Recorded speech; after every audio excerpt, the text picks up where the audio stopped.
Ok, Alejandro, pues muchísimas gracias por la invitación, muchísimas gracias por el espacio, por aceptar la oportunidad de platicar. Tenía ganitas de echarme una plática contigo, me había platicado ahí el equipo un poco de tu background, de tu formación. La verdad es que siento que compartimos el interés por un par de temas en común y son temas que, creo que concordarás conmigo que son temas que no tienen la visibilidad que necesitan. Entonces te agradezco mucho el espacio y el tiempo para venir aquí a platicar conmigo. Pero antes que nada, yo creo que principalmente para la gente que no te ubica, la gente que no te conoce, si pudieras presentarte así brevemente para que la gente tenga una idea de por dónde vamos a estar a llevar la conversación y ya después ahí yo me encargo. Muy bien, te agradezco mucho, Diego, la invitación. No tenía Encantado. el afecto de saludarte personalmente. Me llamo Alejandro Moreno, soy de Monterrey, Nuevo León. Aquí vivo, aquí tengo mi familia, aquí me formé, soy médico de profesión. Okay. Tengo una maestría en salud pública, tengo una maestría en dirección de hospitales y tengo un doctorado en salud. Básicamente toda mi experiencia es en salud. Fui director del Seguro Popular en el estado de Nuevo León por 4 años. Fui director del Noreste a nivel nacional en el Seguro Popular en México. Ahorita estoy encargado de toda la salud del municipio de Guadalupe, Nuevo León. Okay. De la Secretaría de Salud de todo el municipio y la clínica municipal. Y trabajo también en área privada y en el hospital universitario de aquí de Monterrey. Laboro como coordinador ahí del área de urgencias junto con los directivos de ahí le echamos muchas ganas pues en atender a la gente. Yo te felicito por el currículum y por la vocación, ¿no? O sea, yo creo que la gente olvida que aunque al doctor típicamente se le asigna esta responsabilidad sobre la vida individual, pues obviamente también hacer la gestión pública y hacer la gestión colectiva, pues es otro set de valores, ¿no? Eso es otro set de habilidades. Fíjate que es complicado a veces el entendimiento médico, personal, familiar, amistad, pero se llega a un espacio cómodo para poder lograrlo. No siempre es favorable, porque muchas de las veces se toma una terminología errónea de que eres doctor y es respetable y todo. No, hay muchas carencias, hay mucho sufrimiento, hay de todo un poco y si lo juntas, pues tenemos el mismo problema que cualquier ser humano. Me imagino. Pues Alejandro, empezando la conversación, hay 3 diferentes temas que me gustaría tocar contigo para mantener la plática relativamente estructurada. Yo creo que el primero, la verdad casi creo por no evitar el elefante rosa en el cuarto, me gustaría escuchar un poquito tu opinión sobre la pandemia, sobre COVID, ¿no? Es algo que pues ya llevamos más de un año con ella, ya se volvió parte de nuestra nueva normalidad, de alguna manera por así decirlo, aunque mucha gente esté renuente a aceptarlo. Ven ahora esta tercera ola con la variante Delta y demás. Me gustaría escuchar un poco tu perspectiva sobre cómo viste el manejo de la pandemia a nivel México, a nivel estado, a nivel región. ¿Cuáles serían como tus puntos de análisis, tu postura? Y creo que hay un par de temas que me gustaría platicar contigo en puntual, pero me gustaría ver como tu resumen para empezar. Fíjate que el tema de COVID es muy diverso. Nos vino a pescar a todos los especialistas, a todos. No hay un médico que no lo haya pescado desubicado. Tuvimos que leer un poco más sobre la epidemiología, la infectología, la inmunología. Nos tuvimos que efectuar más en el hábito de otra lectura que no teníamos. Si la pregunta es, ¿México estuvo preparado para la pandemia? La respuesta es no. Claro. Eso es una respuesta que la tenemos que tener clara en el servicio de salud. Y si la pregunta es, ¿México tomó la mejor cordura para tomar la pandemia? En el tema de COVID, pues hay un cierto olvido y una cierta afección a que sí. ¿Por qué olvido? En las plataformas de salud, que creo yo, las instituciones de salud federalmente, de todos los órganos, tanto federal, estatal y municipal, son órganos muy fuertes, que es una formación. ¿Qué es una formación? Pues que el médico, el internista, el especialista, el dentista, la enfermera, se forman en la institución y forman parte de la institución que tienen mucho tiempo. Entonces el gobierno federal, a criterio profesional, médico, como lo veo y que lo externan otros doctores y otros colegas de todos los ámbitos del sector salud, no hablemos nada más de los médicos. Sí, en general. De todo lo que... El personal. De toda la plataforma, desde alguien que hace toma los datos, que toma los datos como una recepcionista, hasta el que concluye una alta médica. Claro. ¿Sí? ¿Por qué digo eso que no funcionó como debería? ¿Cómo es posible que las políticas públicas hayan tomado la determinación que la Secretaría de Salud no sea el órgano rector de la aplicación de la vacuna? Desde ahí estás mal. Claro. ¿Por qué estás mal? No, es incongruente que si tienes una estructura... Un grupo de expertos. Experta, con la red de frío, con apasionados hacia la medicina, tanto enfermeras y doctores, ¿cómo vas a determinar tú que ellos no son que los otra adecuados? secretaría que se llama bienestar social, llamémoslo así por su nombre, como lo que es, va a tomar las decisiones de la estrategia de salud en México. Claro. Es como diciendo, oye, tienes el mejor órgano rector de salud, que es inmensamente grande. Y este es un tema de salud. Y que es un tema propio de salud. ¿Cómo es posible que no les des toda la herramienta y decisiones el soporte, el apoyo, el fondeo? Pues es que es la verdad, imagínate cómo yo me voy a meter a hacer un edificio si no lo sé. Claro. Ni siquiera yo creo que es la misma crítica, no sé si concuerdes, que se hace, esta que estás haciendo a nivel federal, es la misma crítica que se hace, por ejemplo, a nivel internacional, de no empoderar lo suficiente a la OMS y depender de otros organismos, organizaciones o grupos que gestionan con otro set de prioridades o otro set de capacidades la gestión de la pandemia, ¿no? O sea, lo que se decía es, si la OMS hubiera tenido la cantidad de fondeo necesaria o la cantidad de soporte necesario, pues la gestión hubiera sido distinta. Y quería preguntarte específicamente, o sea, ¿tienes algún ejemplo puntual de cómo hubiera sido una toma de decisiones si esta responsabilidad se le hubiera delegado al sector salud versus este sector de bienestar? Sí creo que haya funcionado mejor como se hizo en países muy cortos. Por ejemplo, en México se avisó que venía la oleada. Sabíamos por dónde venía, sabíamos por dónde iba a entrar y tomamos la decisión errónea. Bueno, tomaron la decisión errónea de esperarse que llegaran los casos sin blindar todo lo que venía por mar y tierra. Claro. Entonces, si tú hubieras hecho una pauta, si tú vas ahorita a Japón, Tokio, allá, a ver, vas a cuarentena, vas a Canadá, te quedas 2 semanas en el hotel. Entonces, en México y en el mundo faltó eso. Sí. No lo hacen por la economía, hay otros intereses, tú, compadre. O sea, hay otros intereses políticos que nosotros no los determinamos y que nosotros al final del día somos unos siervos de lo que nos dedicamos a laborar o a hacer o nuestra pasión. Ya. Pero si tú no tomas por medio de concientización de que hubiera sido eso lo mejor, pues entonces estás partiendo por un mal juicio sobre tu propio eje. Claro. ¿Por qué? Pues porque vas a destinar las culpas a otras áreas y otras áreas y otras áreas, y que el viaje, el que no se cuide, el que no se cubrebocas, y entonces la culpa es de todos. Es y de nadie. Es mía. Sí, pero la de vez, Menganito. Pero la vez que se hace la culpa de todo, se hace de nadie. O sea, a mí me gusta mucho esta correlación que debe existir entre... O sea, no existen libertades sin responsabilidades, ¿no? O sea, las libertades que no implican una responsabilidad por tu propia libertad, pues realmente no son libertades, libertinaje, ¿no? Entonces, hay una pauta muy interesante ahí. Fíjate que, o sea, me gusta mucho el ejemplo de Brasil, porque Brasil es un país que yo siempre he pensado que está un par de ciclos electorales enfrente de México en muchos sentidos, ¿no? Y Brasil tuvo un pésimo ejemplo de manejo de la pandemia. O sea, la verdad es que fue un manejo catastrófico, lleno de burocracias, lleno de falsas noticias, en fin, ¿no? De irresponsabilidades en todos los niveles de la administración pública. Y además también pues una intervención muy grande, muy inmoral por parte del sector privado, que solo complicó todavía más las cosas. Pero justo ahorita en Brasil están haciendo algo que se llama una CPI, que es como un panel de investigación para ver las responsabilidades, exactamente, para ver un mapeo de las responsabilidades de las tomas de decisiones sobre las personas que perdieron la vida durante la pandemia, ¿no? Porque justo lo que se dice ahorita es que Brasil está acercándose a los 700,000 fallecidos, que es un número para un país como Brasil. Sí, que es un país no por su población. Sí, exacto. Son 3 veces el territorio de México y 2.5 veces la población. Tiene 280 millones más o menos. Entonces, es un país que no debería haber tenido tantos decesos, o sea, no debería haber tenido tantas defunciones, ¿no? Pero el mal manejo de la pandemia fue lo que llevó a esto. Y el tribunal que se está llevando ahorita es parecido como un tribunal de Nuremberg después de la Segunda Guerra Mundial para ver el tema de responsabilidades, ¿no?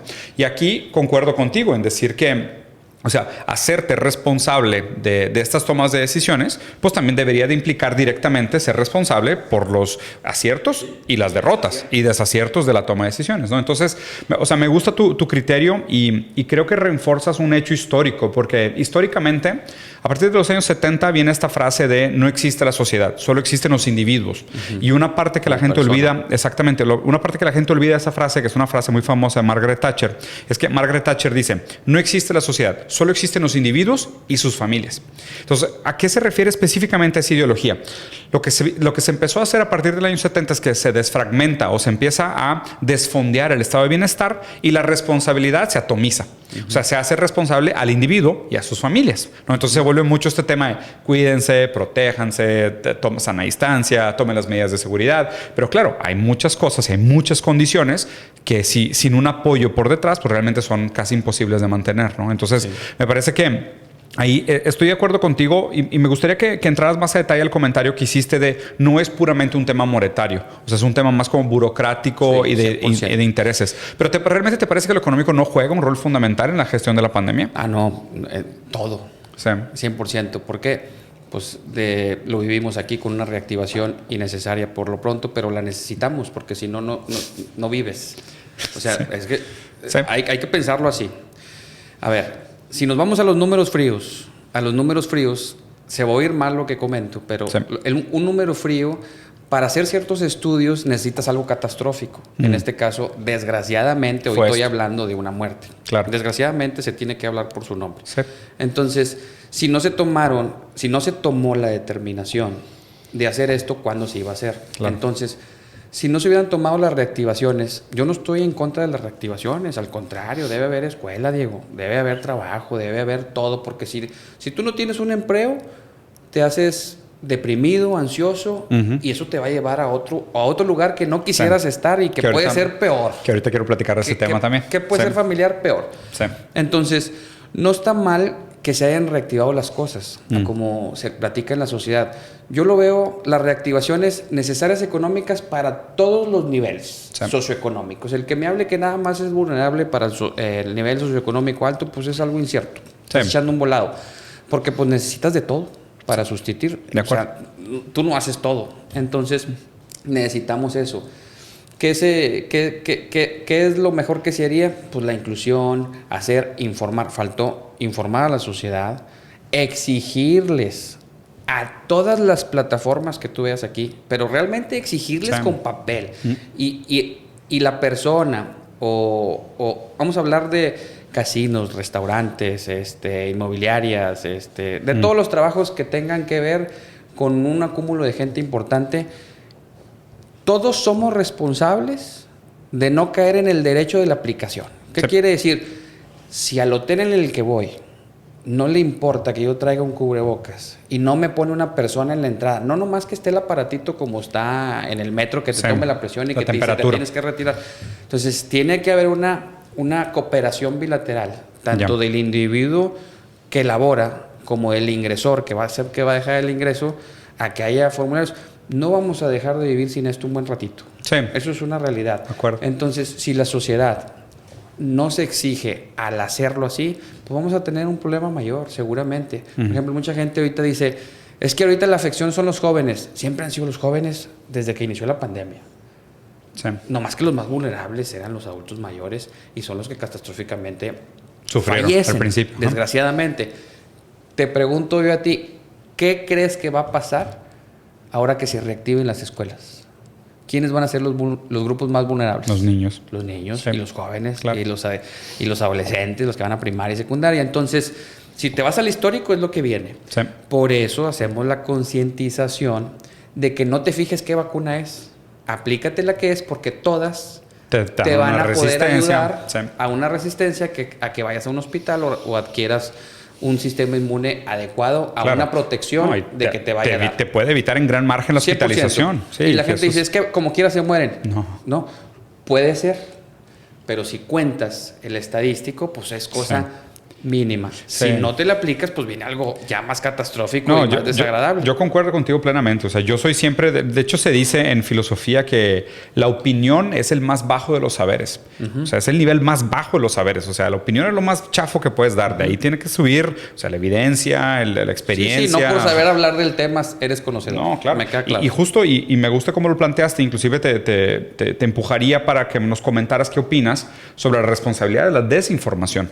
Porque también, o sea, concuerdo contigo con lo que mencionas de que, o sea, tenemos una responsabilidad compartida de informar adecuadamente, proveer este tipo de contenidos para que la gente esté enterada realmente de qué está sucediendo y qué implica, pero al mismo tiempo también hubieron muchos malos informantes, ¿no? O sea, hubo 100%. mucha gente muy responsable pasando información 100%. que alborota, que no, o sea, ve el problema que está teniendo Estados Unidos. O sea, la gente... Y ahí viene. Exactamente. Y nos lo van a heredar a nosotros. Entonces, a ver, desde el lado de políticas públicas médicas, o sea, ¿cómo ahora se interlaza la responsabilidad de un doctor involucrado con políticas públicas con noticias falsas y desinformación? Todos hacemos noticias falsas. Sí. Tanto desde un gobierno, 100%. tanto desde un ciudadano. Completamente de acuerdo. Porque no sé si a ti ya te dio el diagnóstico de COVID. Bueno, cuando te da COVID, te llueven 10 mensajes, tómate esto, haz Sí. esto y esto, y te vuelve loco. Sí. Y haces una confusión. Te abruma. Y puedes tomar decisiones equivocadas. Claro. Creo yo que el miedo sí activa a la sociedad, pero en este caso de la salud, el tanto miedo y el abuso al estar... Al pánico, a la pánico paranoia. y eso Sí. no existe. A ver, el que cree que sin educación se llega a una formación está equivocado. Sí, de acuerdo. O sea, de verdad. La educación es desde que estás en la escuela Sí. y de los padres. Si las políticas públicas, por no llamarle tal gobierno, hubieran concientizado con papel y forma, se tiene que hacer esto con rigor, con esto y esto y esto. En caso que se incumpla la ley, tiene que ser la formación en una multa o en una sanción correspondiente. Sí. Así es sencillo. ¿Por qué? Porque el miedo, las noticias y que las mañaneras o de la que paranoia. y de que a las 4 de la tarde van a dar todo el COVID, llevamos 300 muertes. Pues ¿qué mensaje estás dando? Que eres un inútil. Sí. O sea, tú mismo estás diciendo que yo, Estado, Estoy siendo incapaz. soy incapaz de atender la pandemia porque llevo cientos de muertes y no tengo la medicina adecuada para poder dártela. Entonces, y ahí haces eso, también los privados caen en una incertidumbre. Las pólizas de seguro hacen una tontería, porque al final del día las pólizas de seguro, lo puedo decir libremente, Solo quieren ganar dinero. son una tontería que solo les importa El lo dinero. económico, Sí. que lo vas a ver en cualquier cosa. Tan es así que llegas ahorita a comprar una póliza y te dicen, dime todos tus antecedentes para no cubrírtelos. Sí, claro. Y Es si que me ¿cómo le hago para mientes- ganarte y si me dinero? mientes eres malo y te ejecuto. No es que te mientas, sino que el ciudadano a veces no quiere decir sus afecciones porque él quiere estar en paz. Protegido. En paz. La idea de un seguro es sentirte seguro, ¿no? Exacto. Entonces, Sí, cuando no se como un dan las producto. noticias, Diego, todos los días, muertes, pues estás pensando que te vas a morir y que todo es catastrófico. Pero Claro. si tú ese medio lo hubieras hecho, le informo a la sociedad que persona que no salga protegida, establecimiento que no cumpla las reglas, establecimiento que no cumpla esto, será sancionado con el más alto orden de la ley. Sí. Ese es otro tipo para que ya no quede en gobierno. A ver, Claro. yo eduqué a mi población a que hiciera una concientización. Ya estamos hartos de... Yo sé que tengo que usar uso de gel, de cubrebocas, de estar a distancia, de no ir a lugares transcurridos. Eso ya lo sé. Solo falta la información adecuada, no el miedo. claro. Eso creo yo que a ver, hubiera funcionado mejor. Que antes de cerrar, y tengo una pregunta para ti para ir cerrando el tema, lo único que me parece también es de que es importante considerar que una gran parte de la población de México todavía vive en condiciones de miseria, ¿no? O sea, se dice que, por ejemplo, 15% de la población de México no tiene acceso a agua potable, lo cual ya imposibilita cualquier tipo de higiene. O más. Hay mucha gente que realmente depende del sueldo del día para comer, o sea, para subsistir. O sea, México todavía tiene una población de riesgo muy grande en términos de nutrición. Entonces, o sea, por más que entiendo y concuerdo contigo, ¿no? Que a grandes rasgos lo que tenemos que hacer nosotros es proporcionar la información adecuada para que la gente sepa tomar las Bajarla decisiones. bien. Pero al mismo tiempo existe la mentalidad de escasez, que es, pues cuando yo estoy desesperado, por más que sepa, No, pues, sí. pues sí. Entra una paranoia que no vas a poder Claro, contener. o sea, es muy bueno saber, Sí, pero sí. si no tengo agua, pues ni modo. O sea, sé que me tengo que lavar Sí. las manos, pero no tengo No agua. tengo. O sea, hay como una serie de condiciones materiales fundamentales que si no son superadas, la educación, la verdad es que sale sobrando, ¿no? Entonces, yo creo que lo correcto, obviamente, lo ideal sería realmente trabajar sobre los dos frentes y con esto quiero plantearte la respuesta de cierre para este primer tema de los tres que quería platicar contigo. ¿Cuáles serían para ti, y pensando, ¿no? Que muchos de estos virus pues mutan a partir de que pasan los años, los vemos de manera recurrente, no van a ningún lugar. Muchos doctores ya habían dicho que venía la pandemia. Y vienen más. Y vienen más, ¿sabes? O sea, lo que me impresiona de todo esto es que, como lo comentabas al principio, que decías, hay un sector salud que son realmente los técnicos expertos en el tema y a ellos no se les asignó ni los recursos ni la responsabilidad necesaria para tomar las mejores decisiones del manejo de la misma. ¿Okay?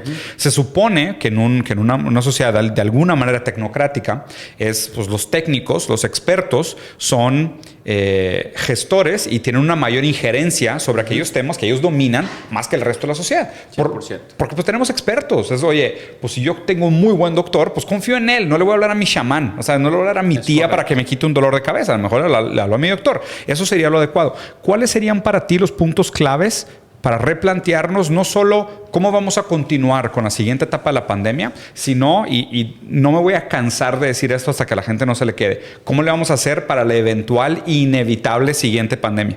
Sí, y viene y sigue. ¿Cómo le vamos a hacer con educación? Yo estoy convencido que la educación y la buena información bajada desde el gobierno, Sí. porque lo tenemos que hablar de políticas públicas. Si el gobierno no baja la información verbal, vulgar, a que la sociedad lo puede entienda, entender de manera fácil. lo va a hacer mejor. Ya. Pero si empiezas más técnico con abrumos y técnicos, no vas a llegar a ellos. Ya. No vas a llegar a ellos, entonces modular el mensaje para hacerlo más accesible. Yo creo que debe ser caer en un lenguaje coloquial, día a día. Coloquial, llegar a todos los niveles, hacer mucha difusión, no nada más en como se plantea ahorita en redes, no. Concuerdo. Se tiene mucha infraestructura para hacer brigadas en todo el estado y en todo el país. No se ha usado una sola. Una sola. En el estado de Nuevo León tienes hospital móvil, camiones móviles, no se ha usado nada. Ya. Y sostenido, y sino que me lo demuestren. Entonces, eso es lo que sería una primera, ¿no? Yo creo que sería una de las primeras. Segunda es convencer a la población, porque hay que decirlo así, que la única arma que tenemos ahorita, no hay otra. Ni los doctores son dioses. ¿Ok? La única arma que tenemos ahorita es la vacunación, y la que llegue en ese momento es la mejor y la más adecuada. Por ahora, porque la gente dice... Ya veremos. Ya veremos, es que una es mejor que otra. Bueno, yo sé que una es mejor que otra. Mientras póntela, mi rey. Pero por si son peras o manzanas, esta va a prevenir en un gran porcentaje que no te pase algo catastrófico ni a ti ni a un ser querido. Claro. Y siendo que esta variable delta es altamente contagiosa. Pues es la más contagiosa. Es 6 veces más contagiosa que la primera. La variante de origen COVID normal afectaba de 2.5 a 3 ciudadanos por persona. Un ejemplo, si yo tenía COVID, mínimo unas 3 personas contagiaban en mi transcurso del día. Esta variante se está acercando a la variante de contagio del sarampión. El sarampión contagiaba de 12 a 15. Híjole. Y se iba muy alto y ya ves que estuvo muy difícil la pandemia del sarampión. Esta variante Delta lo que está haciendo es que es tan contagiosa de 7 a 9. Todavía no cruza el 9, que eso es muy bueno. Pero la gente debe saber que es altamente contagiosa. Casi siempre lo que es altamente contagioso no es grave.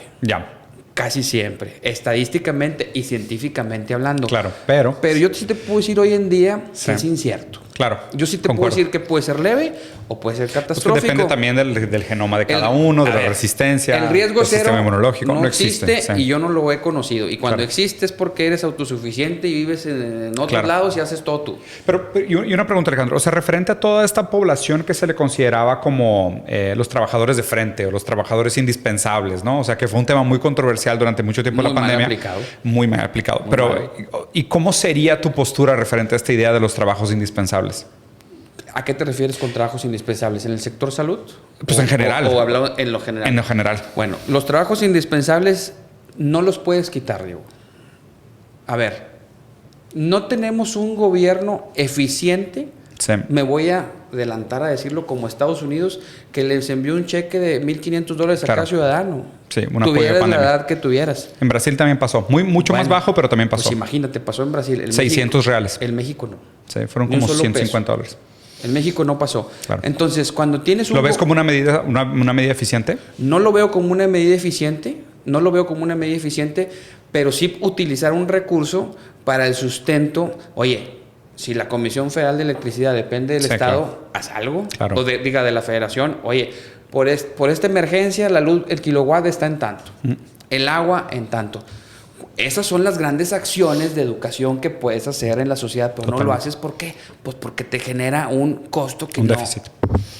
Que lo quieres utilizar políticamente en otro lado que nosotros nunca lo vamos a ver inútilmente. Sí, claro. Entonces, yo por eso el componente económico de la pandemia para mí es prácticamente imposible de separarlo, ¿no? Porque pues, realmente, o sea, el índice de contagio pues tenía que ver con la calle, tenía que ver mucho con esta gente que no podía o no tenía la opción de quedarse en casa. Obviamente las condiciones infraestructurales y materiales de las personas también condicionaba su capacidad o no de cuidarse. Día a día. Entonces es cada vez más difícil de separar, ¿no? Y ahí es donde justo creo que, y igual podemos brincar al siguiente tema, es donde para mí entra de nuevo el papel de la importancia de estructurar un estado de bienestar para que pueda prevenir ese tipo de cosas, ¿no? Porque, o sea, se habla, por ejemplo, de que, bueno, pues a lo mejor venías de un buen crecimiento económico, ¿no? Y históricamente, GDP y lo que tú quieras. Y te viene una pandemia de estas. pasó cosas ¿Sí? que te diría yo con amigos, inclusive con uno que... ¿Qué? Muy duras. Sí. No. Hay unos amigos que perdieron todo, Diego. No, a ver, me queda claro. Yo también, yo cerré una, O sea, tuve que cerrar una de mis empresas. Y yo soy uno de los que también perdió, aunque digan uno, es que eres Claro. doctor y no, pero no, me pierdes muchas cosas. No. Y a ver, y lo estamos hablando nosotros desde un alto nivel de privilegio. Claro, o sea, un alto nivel de privilegio. Pensando esto a nivel socioeconómico bajo, medio. bajo y de escasez absoluto, de pobreza extrema, pues deben de haber historias catastróficas que ni sabemos, ¿no? Pero pues obviamente lo que me preocupa también muchas veces es que esta gente no tiene foro, no tiene voz. O sea, raramente se le da lugar a las historias de los perdedores y los subalternos porque pues ellos no cuentan sus historias. Los ganadores tienden a contar las historias, ¿no? Sí, el perdedor nunca. Exacto. Entonces, haciendo la migración, el siguiente paso es, me gustaría platicar contigo sobre las repercusiones que vamos a ver de la pandemia en el comportamiento humano y cómo esto puede detonar otros puntos como focos rojos de alta prioridad y de alta atención para nosotros. Nos va a representar dos cosas. O nos activamos en una mejor educación después de la pandemia, en cambiar las escuelas, los modelos, en meter psicólogos, en meter concientización de valoración en el alumno o la misma persona laboral. Sí. Todo esto vino a ser algo, no es que la pandemia lo haya traído. Hay un problema que se llama salud mental. Sí. Fuerte. Sí. Fuerte y mal bajado desde los tres niveles. Mal tipificado. Muy mal. Sí, muy. Sí, muy de acuerdo contigo. Muy mal. La gente, obviamente, es algo incierto, pero la gente sufre de problemas mentales. Imagínate, unado a esto, a la pandemia. Imagínate un niño.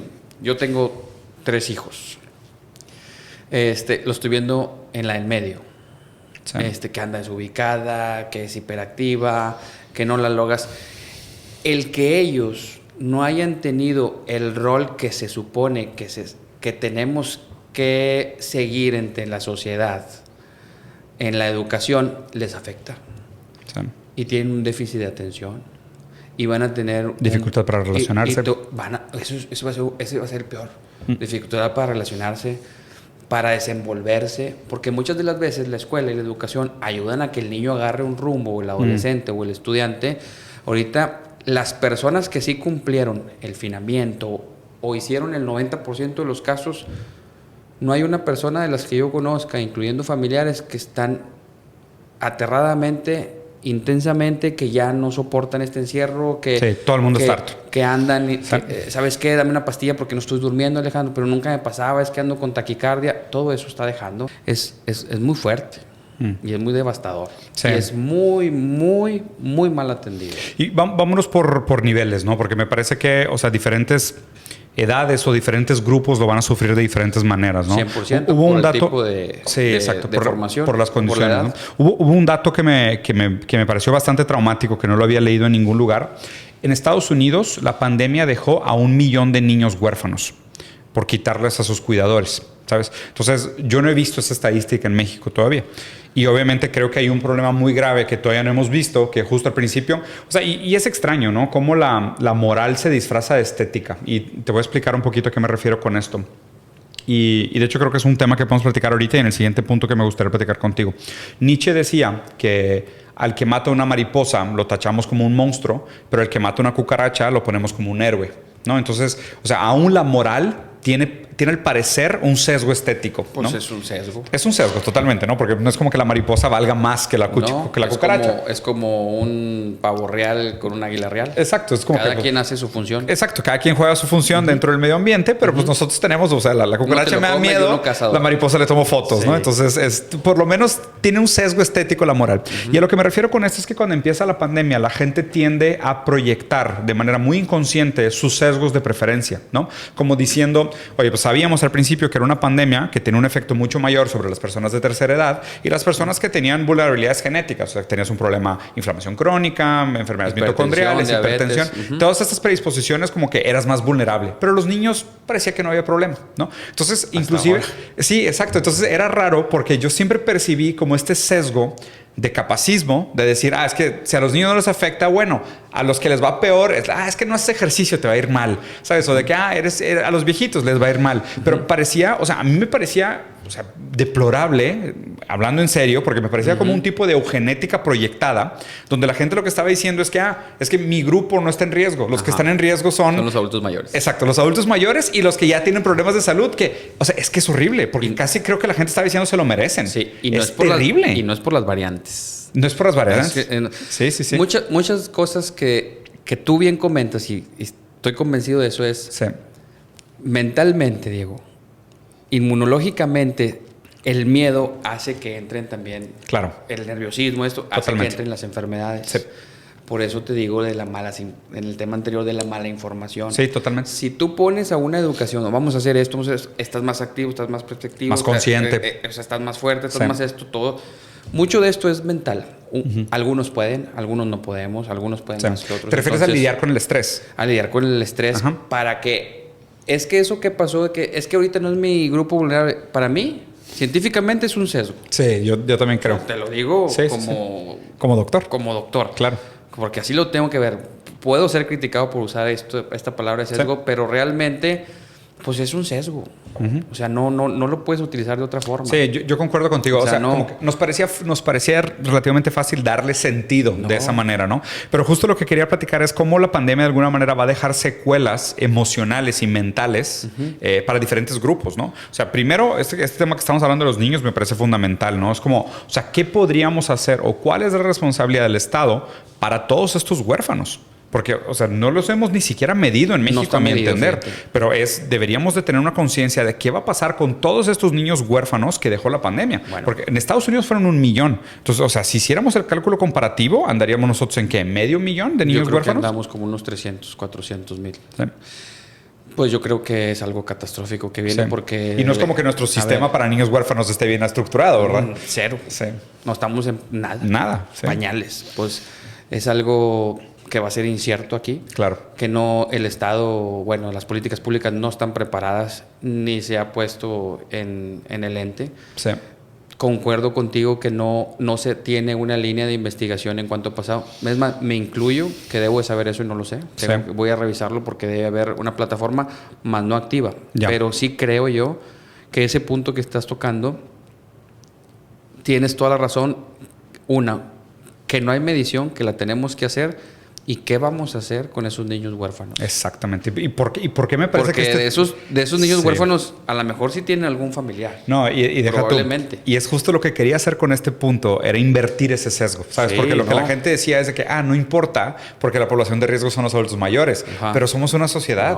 Claro que la sociedad existe. No, ahí viene el golpe. ¿Quién cuida a los niños? O sea, ¿quién forma a estos niños? ¿Quién les da un lugar en el mundo? ¿Quién los libidiniza? ¿Quién les da amor? ¿Quién les dice, espero muchas cosas de ti? Bueno, ¿quién les dice, te motivo a tener una carrera? O sea, ¿quién les da un lugar en la sociedad? Bueno, la ley sí está establecida como tal, pero en papel. Claro, pero de ahí a que esté en infraestructura, en fondeo. En papel está bien padre. Sí, pues tenemos el mejor papel y tenemos bien escrito y que no les va a faltar esto. Sí, pero hasta dices, wow.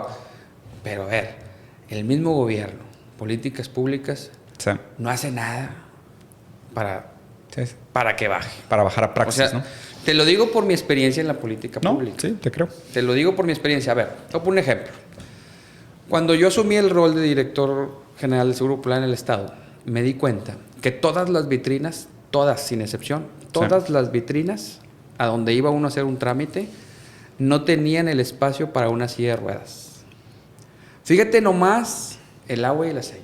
¿Sí? ¿Cómo es posible que si yo ¿Cómo es posible que si yo me dedico a esto, yo mismo, o sea, no es esto? Sí. Te estoy hablando. Soy excluyente.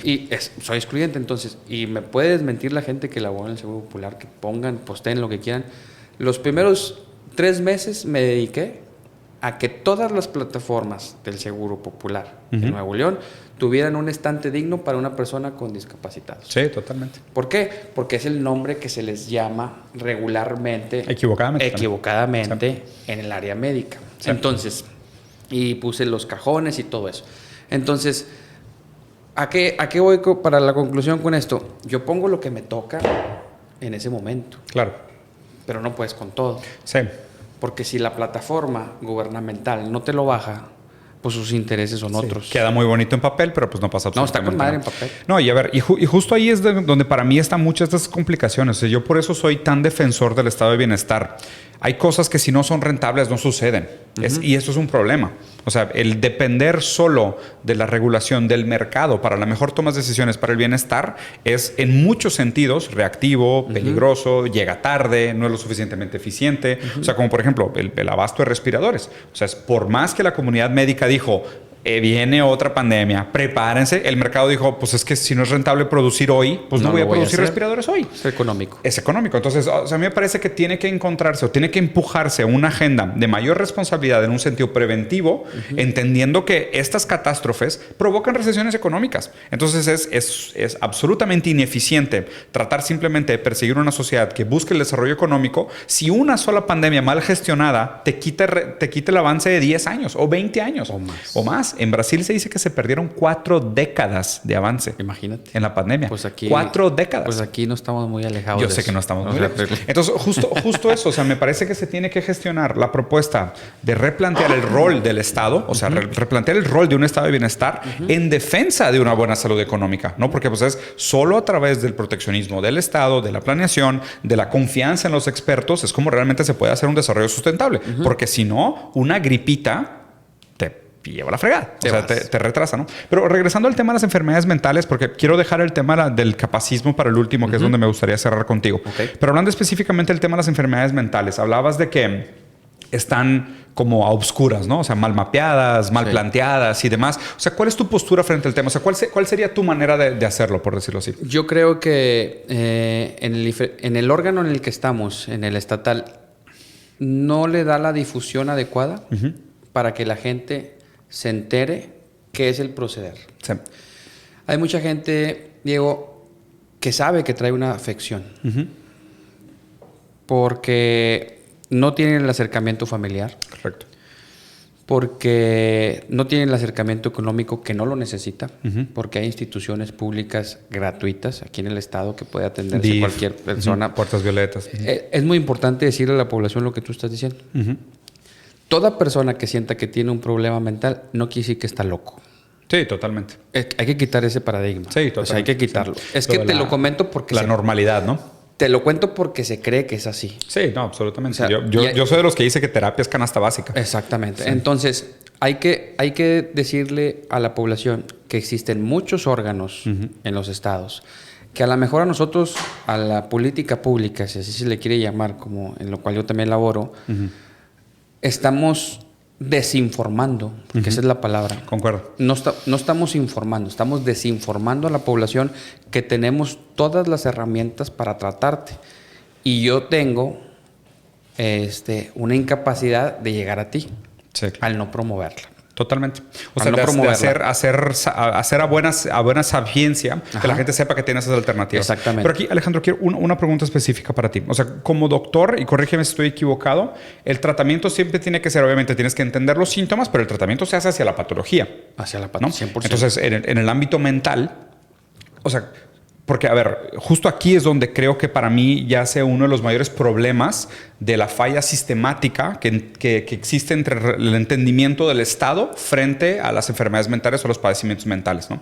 Que me parece que mucha de la estructura que existe hoy en relación o en reacción a las enfermedades mentales o hacia la neurodiversidad, inclusive si quisieras verlo así, es que es un tratamiento de los síntomas, no tanto de las patologías, ¿no? Porque pues, obviamente hablar de enfermedades mentales, digo, ya la verdad es que se abriría un tema muy interesante que a lo mejor inclusive un día lo podríamos platicar, que es, oye, pues realmente está un tema físico primero, o sea, es un tema químico, desbalance químico, o sea, una predisposición genética, una mutación que provoca a través de una condición fenomenológica. Exacto, y que ya Freud y el psicoanálisis, lo que tú quieras, que eso ya pudiera detonar algún tipo de comportamiento que se percibe como no normal, o sea, ya nomenclatura de locura o lo que tú quieras, pues ya habría que discutirlo. Pero justo mi pensamiento es o sea, el peligro que existe en una sociedad que lo que hace con las enfermedades mentales es enfocarse en los síntomas y no tratar el origen de las dichas patologías. Pues es que, desgraciadamente, el diagnóstico de cualquier patología mental, así como tú lo llamas, pues es silencioso. Muchas de las veces no te das cuenta que lo tienes. O no lo quieres comentar que lo tienes. Entonces, un psicólogo o un psiquiatra el cual valoro su trabajo. ¿Cómo se sabe cuando alguien tiene un problema mental? Platicando. Para eso son las diagnóstico. Un diagnóstico. Si el paciente, en este caso yo lo tengo que llamar así, si el paciente que tiene un problema mental, que él sabe, que muy seguramente él sabe que trae algún trastorno o algún familiar sabe que tiene un trastorno, yo aquí invitaría a la población de cualquier índole, mujeres y hombres, a que no necesariamente se tiene que ir con un psiquiatra. Ir con un psicólogo para que el psicólogo saque un poco de tu tema y el psicólogo no se autodueña de los diagnósticos ni va a decir, tómate esto. Absolutamente. Y no quiere decir que porque eres un paciente de salud mental o paciente psiquiátrico necesites un tratamiento médico como tal ingerido. Absolutamente. Eso también es muy importante que el paciente lo debe saber. El 70% de los casos se cura con terapia. Sí, el 70% y está escrito. Sí. Se cura, lo cual también la palabra cura empleada en este contexto. No es que se cure. Sí. No. Se resuelve. No. Ni tampoco es algo con lo que llevas día a día. Sí, claro. Y que lo que tienes que ir tratando. Regresas el ciudadano a una funcionalidad aceptable. Es como una muerte, vamos a suponer. A mí no me ha tocado la muerte de un ser querido. Una pérdida, un trauma. Que algún día nos va a pasar, claro. Muy seguramente, o a lo mejor nosotros nos vamos antes, yo qué sé. Sí. Es como una pérdida. A ver, nunca se te va a olvidar la pérdida de una madre, un padre, creo yo. Sí. Creo yo, pero yo voy a poder lidiar con ella, simbolizarla, procesarla. Ya sea por méritos propios o por la madurez o por la fortaleza. O con apoyo. Absolutamente. Entonces, si la salud mental y si toda la gente quisiera, se detectaría muy a tiempo. ¿Por qué Estados Unidos tiene un alto índice de eso?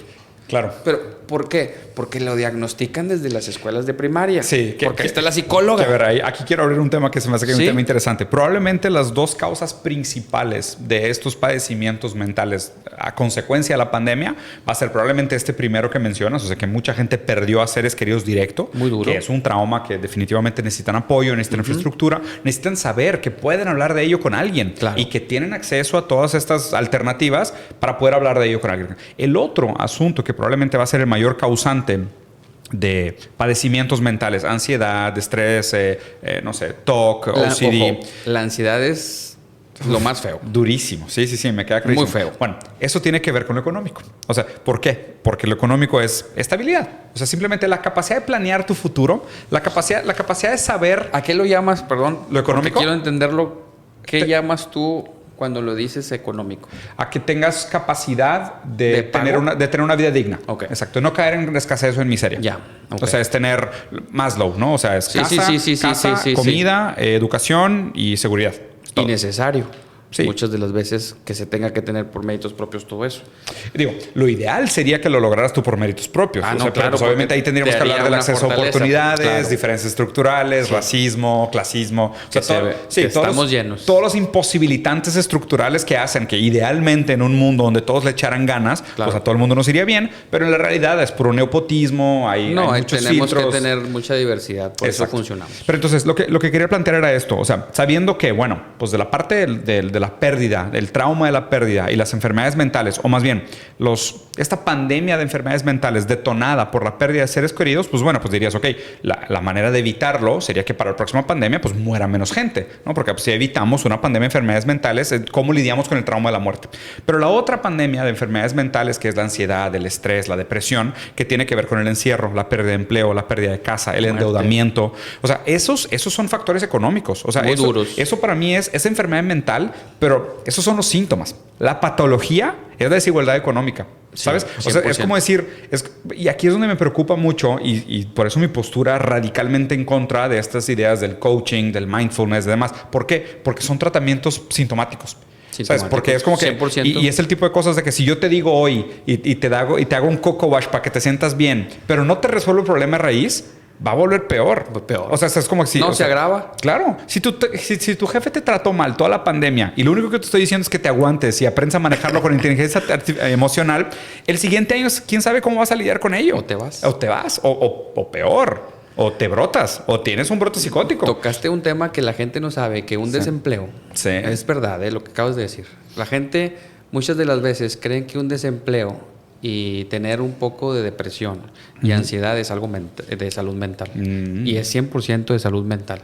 Ahí es donde nosotros, Claro, los profesionales de la salud o las instituciones, sí, debemos bajar muy bien completamente estructurada la información, porque si no pasan tonterías. Claro. Como un suicidio, exactamente. como un Atentado, abuso de algo, violencia familiar. todo. Y ahorita mucha Sí. gente dice, es que acá no se ve. Pues a lo mejor no se ve en tu entorno. Claro. O no pudiste conectar las variables. Exacto. Pero las variables Pero tienen no, relación. 100 veces Sí, más. exactamente. Entonces, ese punto que tú estás tocando, cual me parece muy importante que sepan, es que todo eso que tú estás comentando, a todos los que nos pasó eso, que muy seguramente a la mayoría nos pasó un desempleo, Una deuda, una pérdida. una pérdida, un mal humor en casa, golpes innecesarios, Sí. divorcios, no sé, lo Sí, que tú sí, quieras. Eso es salud mental también. Yo los invitaría a que hay muchos grupos que Sí. son de formación para ayudar, gratuitos y de la IP, que cobran. Hay doctores que cobran y hay doctores que no cobran. Para las personas que no pueden hacer esos pagos, entonces hay muchas asociaciones, buscarlas, ya sea en el DIF, Claro. en las instituciones de beneficencia. Entonces, ahí hay que invitar a la gente y me incluyo Sí. a informarlos. Si Claro. se ofrece a informarlos, todo lo que te llegue a ti de ayuda, me comprometo 100% a ayudarlos. Mira, y aquí me gustaría hacerte no sé si recomendación o inclusive escuchar tu opinión sobre ver qué opinas, ¿no? Porque yo siempre creo que la libertad tiene que ir de la mano con responsabilidad, ¿no? Entonces, o sea, vamos a suponerlo así. Si nosotros podemos 100%. establecer un caso claro de que las condiciones laborales, sin un incremento en las recompensas del trabajador, pero un aumento en su fragilidad, en su riesgo, especialmente durante el momento de la pandemia, provoca enfermedades mentales, ¿por qué no existen repercusiones para las empresas? ¿Sabes? O sea, debería. Claro que debe. Sí, o sea, debería. Más bien es mi punto. Ellos son no sé el si estás de 20% de responsabilidad. Sí. Pero ¿sabes por qué no lo hacen? ¿Por qué? Porque es una minoría que no interesa al grupo vulnerable, si así se lo quiere llamar, políticamente. Ya. Eso es la verdad. Hay Sí. que llamarlo con lo que es. Sí. O sea, representa una minoría. Pero ¿estás de acuerdo conmigo que ellos, Sí. ellos son responsables No. de las enfermedades mentales? A ver, si ahorita le haces cumplir la ley, Sí. pues nomás que no sabemos, no estamos informados Ya. para ir y poner una demanda o esas cosas. Nos da miedo o el qué dirán o el cómo me van a ver o no Sí. voy a conseguir algo después de... Si todos nosotros nos concientizamos al momento de informar a la población y darle las herramientas y decirle que no está De sus solo. derechos y demás. Ellos tienen, tienes derecho a la educación, tienes derecho a la salud, tienes derecho a ser tratado con igualdad y está escrito en la ley. Sí. Ahora resulta que alguien que tiene un hijo con cualquier síndrome, vamos a decir, y va a un colegio y no me lo aceptas. Claro. Ah, no. La ley me dice perfectamente Que no puedes discriminar. Que no me lo aceptas porque me lo aceptas. Pero como la gente no está informada, va recurriendo a otras instituciones hasta que Encuentra. el niño o el adolescente o tal fulano es agremiado en esa escuela o colegio. Sí. Pero si tú te pones firme ahorita en esa situación, tanto en lo público como en lo privado, entras porque entras. Sí, y se hace valer el derecho. Claro. Y si no, la ley va a ser represora, inconforme de no solucionar eso. Ya. Y hay que irse contra ellos, al 100%. Y mira, antes de cambiar de tema, porque el siguiente tema que quiero platicar contigo es el capacismo, y perdón si nos extendimos un poquito de más de la plática, pero mira, otra empresa en la cual yo trabajé mucho tiempo es en la industria de alimentos, ¿no? O sea, pasé mucho tiempo de mi carrera trabajando en la industria de alimentos. Y sé de ciencia muy cierta, que digo, no sé exactamente cuál es el orden en México, pero los principales padecimientos que son letales están relacionados en muchos rasgos a la mala alimentación. Problemas cardíacos, o sea, obesidad. Todo entra por la boca. Alzheimer, diabetes, o sea, son problemas que están vinculados a la mala alimentación, ¿no? Si sabemos que ahorita en pandemia no, porque según yo pandemia ya está entre 2 o 3 de las principales causas de muerte, pero si sabemos que las 4 de las 5 principales causas de muerte son por la mala alimentación o los malos alimentos que consumimos, ¿por qué parte del costo de salud pública no se le carga de regreso a la industria de alimentos? Porque salud pública no hace su trabajo. Esa es la verdad. O sea, ¿te parece que debería? Claro, porque no le han quitado la responsabilidad de ejercer el derecho de multa Ya. y de ejercer la ley. Pero debería, ¿no? No, a ver, la salud pública, Diego, se ha visto como algo más de cualquier institución. Sí. A ver, y te lo adelanto que va a pasar. Algún día, es más, a lo mejor tú y yo no vamos a estar aquí. La prevención es y será la medicina del futuro. Del futuro, me queda clarísimo. Persona que no piensa así, y se lo digo libremente, está equivocado. Sí, yo creo que concuerdo. No porque tengamos especialistas significa que tenemos que ir a los especialistas. Claro. A ver, ahorita hay gente viva gracias a la medicina. Sí, pero el tratamiento del Alzheimer empieza a tus 25. Por eso, exacto. Sí, concuerdo contigo. Sí, 100% de acuerdo. Sí, quiero concientizar en eso. O sea, ¿cómo es posible que exista así? Claro. O sea, no. Pero lo interesante de tu statement es que tu statement volteado, o sea, como diciendo, la medicina del futuro es la preventiva. 100%. Pues lo mismo que tendríamos que hacer es que la política pública 100%. De salud empezaría en la restricción de aquellos nocivos. ¿Por qué no es así? ¿Cómo explicas que se supone que la salud pública es el órgano rector y que tú me lo pones en papel y me dices que tengo derecho a la salud? Tú ejerzas el 2 o 3% económico en el país para su difusión. Estás siendo incapacitado en bajar esas informaciones a nivel políticas públicas. Ya. Porque quiere decir que no estás apto para eso. Como te digo, volvamos al pasado. Todo tiene una secuencia de lo que hablamos en el primer tema y ahorita. Si las políticas públicas quisieran hacer algo, pues tan de sencillo como hacer un decreto y se va a votar a favor. Claro. Que todas las instituciones públicas, tanto secretarios, directores, coordinaciones y todos, me tienen que demostrar a mí, en todo su gabinete, el 1% de personas con capacidades diferentes laborales. ¿Por qué no lo hacen? Muy sencillo. Porque es un grupo que no tiene voz. No tiene voz. No es representado. No representa. Claro. No me vota. No sabe. Sí. Entonces, esto que te estoy diciendo es real. Sí. Y no para hacer política de que no, esa es la realidad. Gente que no lo ve así, sí. A ver, si para mí la inclusión tiene que ser así y hago eventos de inclusión, el buen jas por su casa empieza. Sí. Si ellos quisieran ya lo hubieran hecho, pero como no les representa un voto, así se le tiene que llamar. Claro. O una conveniencia política, pues no me interesa. Claro. O sea, no lo ven como prioridad. Y va a cambiar, algún día va a cambiar. Pero tenemos que ejercer la ley desde ahorita. Y a ver, corrígeme si estoy equivocado en mi lectura. O sea, obviamente hay un problema de que, pues digo, directamente la fuerza que tiene un organismo político tiene que ver con su presupuesto, ¿no? O sea, a fin de cuentas es, teniendo presupuesto, puedes gestionar, puedes informar, puedes ejecutar muchas de esas cosas, ¿no? Y obviamente también mucho del tema se pone complicado cuando peleas por el presupuesto, ¿no? Porque pues, hay un presupuesto limitado para una serie de secretarías que todas están peleando, pues, el presupuesto. El presupuesto, ¿no? Aquí lo interesante de este pensamiento, y es un pensamiento muy nórdico, es decir, mira, pues si tal industria de alimentos me provoca tanto daño de salud, pues yo de manera preventiva o de manera anticipada te puedo decir, pues ya te voy a cobrar desde ahorita porque sé que lo que tú vendes me causa enfermedades después. Entonces de una vez pues ya fondéame porque me estás dejando a mí la responsabilidad de hacerme cargo de tus obesos y diabéticos. O la cláusula, pero no va a pasar. ¿Tú crees? No. O sea, no hay manera. No hay manera. Desgraciadamente se tiene que decir así, ya sea un libro. No, pues ¿pero por qué? ¿Por poder de lobby o poder de convencimiento? ¿O por qué? Es más poderoso lo económico, desgraciadamente.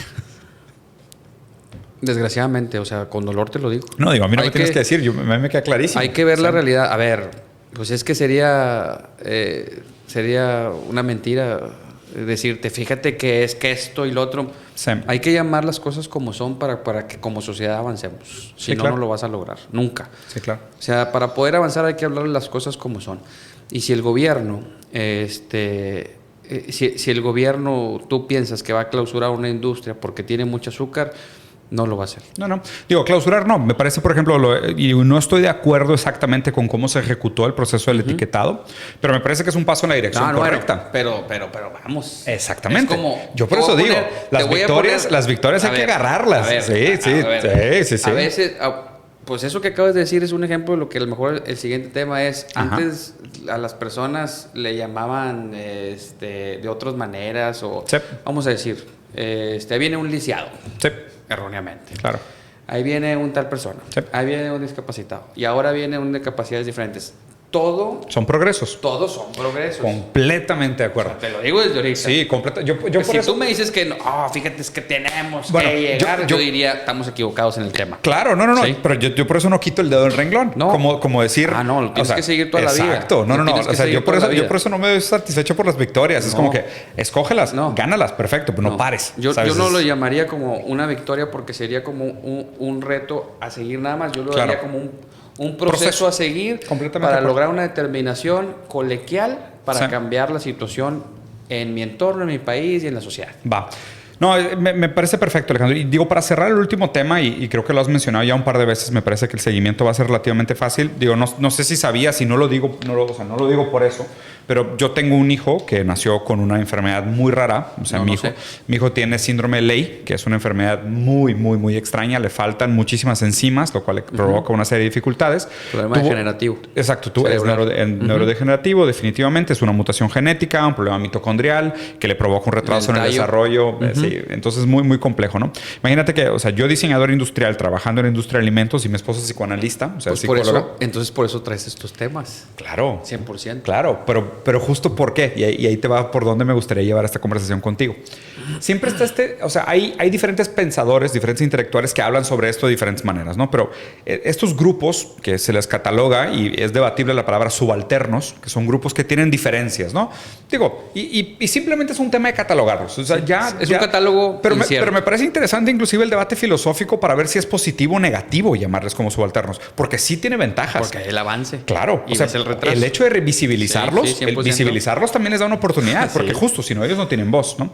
Y se habla mucho de este, por ejemplo, el rol de los intelectuales orgánicos, hablando sin las características, pero a favor de la causa, ¿sabes? Porque han habido diferentes posturas sobre el tema, como diciendo, no puedes organizar un congreso sobre autismo si no es para autistas. Y es de que, ay, güey. Pues estás mal. Y no, o sea, y lo raro es, o sea, justo este pensamiento de que es que justo desde lo intelectual ya somos discriminantes.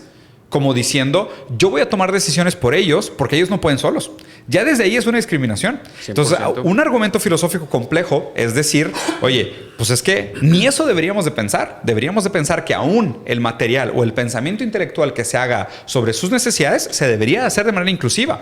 Pero pues obviamente ya desde ahí te das cuenta de lo compleja que es la situación y lo compleja que es la sociedad, ¿no? Muy difícil. Yo tengo una postura un poco menos radical sobre el tema. Yo lo que pienso es, está bien que una persona se adueñe de la causa mientras esté hablando en la mejor intención, en los mejores intereses de los representados, ¿no? Entonces, como por ejemplo, lo decía Gramsci, tú no necesitas ser proletario para hablar a favor del proletariado. De la misma manera que yo no necesito ser autista para hablar a favor de los autistas. No, es una unión que hace la fuerza para lograr un entendimiento. Hay una empatía, hay todo ese tipo de cosas, ¿no? Pero pues obviamente ellos también son como una condición medio invisible, ¿no? Y medio invisible lo digo en el sentido, pero digo, yo te lo digo de manera personal. No, pues por tu tema. Claro, pero por ejemplo, nosotros hemos dejado de ir a muchos lugares. O sea, gran parte de mi vida social está limitada porque yo sé los lugares que quiero y no quiero ir porque sé lo complicado que es.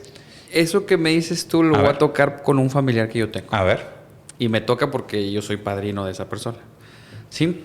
Entonces, yo soy padrino de un niño que se llama Joaquín. Ajá. Y su papá es un colaborador mío. Mi brazo derecho está conmigo. Vino a cambiar todo. Acaba de nacer hace 2 años y medio el muchachito. Ya. Entonces, él, cuando llega conmigo, me dice, mi hijo nació con poquito síndrome Down. Así lo llamó él. O sea, una media mutación, ¿no se cuenta? No, pero él lo llamó vulgarmente por una negación. Si te fijas el contexto que estoy diciendo. Dice, con poquito síndrome Down. Digo, ok. Me enseña los papeles, le digo, mira, ¿sabes qué? Tiene trisomía 21. Yo por lo regular, yo no utilizo esa terminología. Sí. Porque yo me tengo que basar a la ciencia, a los nombres, porque es mi formación. Claro. Entonces le digo, no, desgraciadamente hay un dolor de ti que yo no puedo tenerlo, pero no pasa nada. Le empiezo a explicar, oye, es que doctor, mira, es trisomía 21, hay que ir a ciertos lugares, todo. Pasa el tiempo y él se da cuenta de otras cosas. De otros padecimientos. Que le están dando al niño, y cada que saca a su hijo, ahorita me acabas de decir algo, es que yo a veces al niño lo tengo que sacar y sé que el niño pues me puede hacer un berrinche, lo que sea. A ver, ellos son seres humanos, también se enojan, son buenos, son malos, son groseros, son de todo. Pero él dice, oye, si vieras que me duele tanto que cada vez que ven a mi hijo, me dicen, ¿es tu hijo? Sí. Qué bonito, es un angelito. Como glorificándolo. Es un regalo de Dios. Es un regalo de Dios. A ver, no, señores. Si lo vieras. No, a ver. Es mi hijo. Claro. Y se llama Joaquín. Sí. Entonces, y es un ser humano, no es un objeto. Me dice él, es que, si vieras, voy a utilizar la palabra, me encabrono, doctor. Sí. Que crean que es un perrito que pueden ir a acariciar. Sí, claro. Y sí lo entiendo, fíjate. Sí, por supuesto. Sí lo entiendo, pues porque él no pierde su trabajo, obviamente, porque tiene todo el apoyo mío y siempre lo va a tener, y más el niño.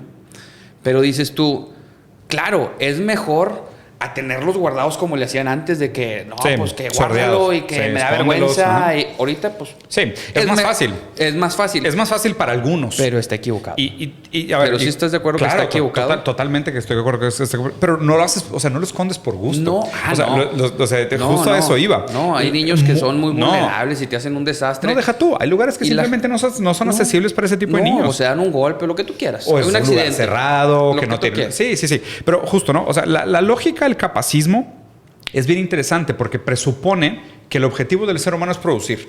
¿Okay? Entonces, mucho de lo que nosotros juzgamos como aquello que diferencia a los humanos capaces de los humanos con capacidades diferentes o discapacitados, todavía más vulgar, es quién produce y quién no produce. Y así los ven. Exactamente. Hoy en día. Pero justo, ese es el problema. En lo profesional ya están mal. Es la lógica económica.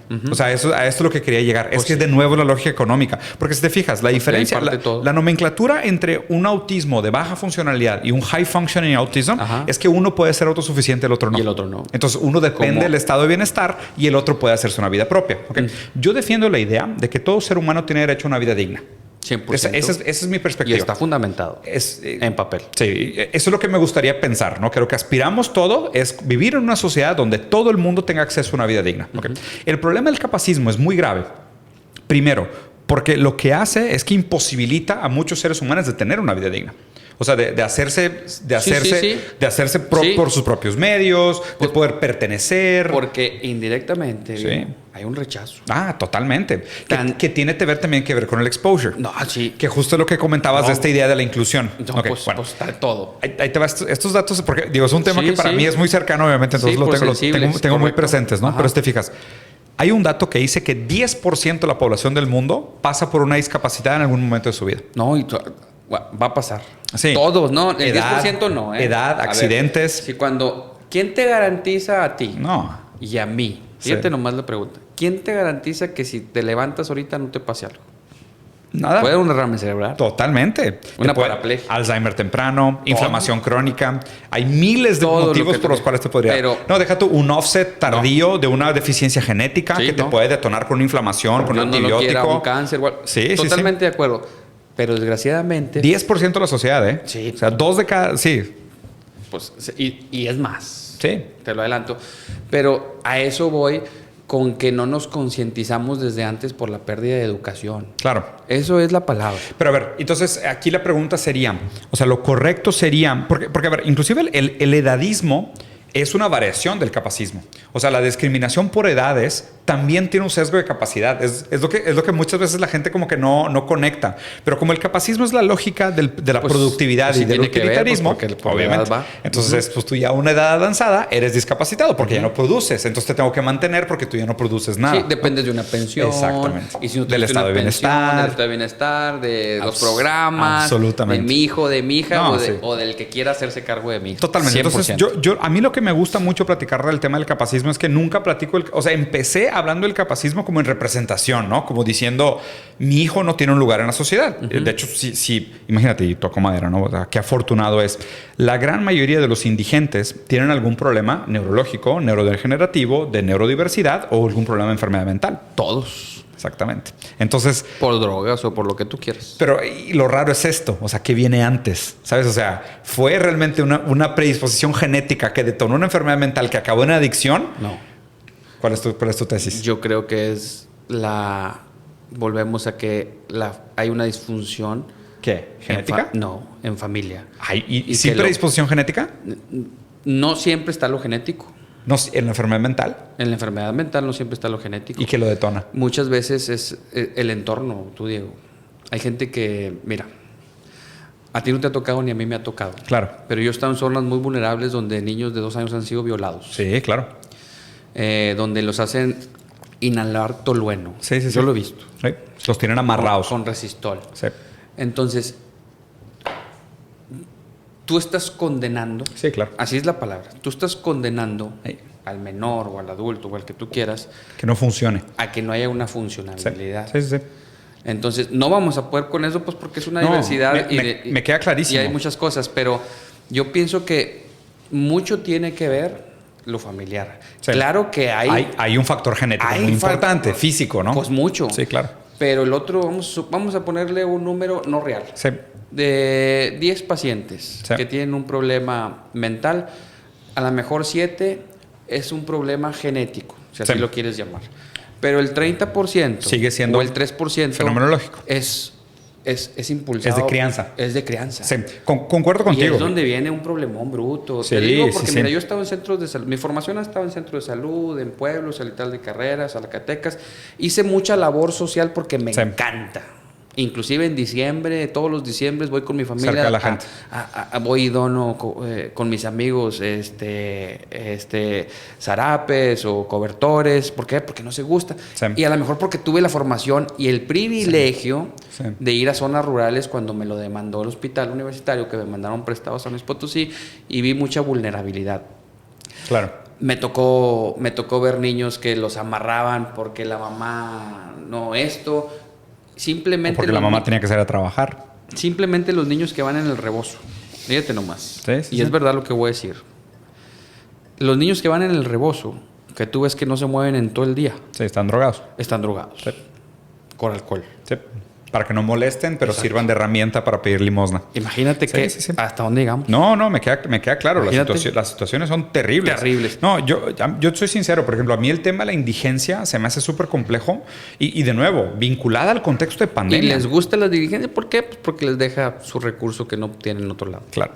Y lo raro de esto es, o sea, como muchos de estas personas indigentes acaban teniendo también ya sería la plática del huevo y la gallina, ¿no? Si por ser fue personas que primero, el huevo o la tenían... gallina? Sí, o sea, que si tuvieron primero la condición mental que invariablemente les provocó una incapacidad de adaptarse al sector económico y acabaron como indigentes, o simplemente nacieron indigentes por condiciones previas, los cuales les posibilitó de participar y desarrollaron enfermedades mentales por condiciones en las que vivieron, ¿no? O sea, que no creo que sea el tema de la discusión. La pregunta es qué hacemos con ellos, porque, o sea, igual, y lo veo mucho como tú comentabas, ¿no? Que hay que seguirle el tramo, porque, o sea, no tenemos que encontrar el hilo negro. No, ya está. Estamos viendo lo que está pasando en otros países que están un poco adelante de lo nuestro. Ahorita en Estados Unidos hay una pandemia de homeless. O sea, los centros de las ciudades están tomados por gente desabrigada, que tiene que ver con una serie de factores. Eso, colapso económico, un problema en aumento en el costo de vivienda, un colapso de la demanda agregada, un incremento de las enfermedades mentales. Vamos a tener un pico de indigentes. Y obviamente con el pico de indigentes vienen las otras cosas. Y para mí lo que siempre me preocupa es que la aproximación a la solución de esos problemas es sintomática, no patológica.